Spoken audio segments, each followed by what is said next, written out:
माझे नाव रुपाली रोहिदास सेडगावकर. हे शेतातले नुकसान झालेली असा आणि हे राती रानडुकरीले कोणीले कोण जाणार. म्हाका खूप दुःख आला. मी 2-3 महिने वावरलंय आणि माझं चेडो एक बोल नसताना ही तुम्ही ॲग्रिकल्चरला भरपाई दिवची. तरी आम्ही टमाटा लायलेली आणि काय लायलेली सगळं आम्ही केला. 3 महिने मी वावरते इथून सगळ्यांना करून उडयला. रानटी जनावरां दिली, हे रानातून दिली आणि रात्रीनाच केला सगळा आणि सगळा आमचा खाल्ला शेत. आम्ही शेत करतो. हे आता शेत कसा काय करपता, कोण रानडुकर इलो का कोण इलो कोण जाणा.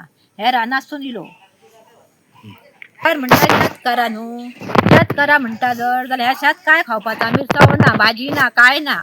तुम्ही हांगता करा शेत. आता केला ह्या शेत, ही आता भरपाई तुम्ही भरपाची. डिपांकडे मागते ही नुकसानी तुम्ही भरपाची आणि येऊन पळवपाची.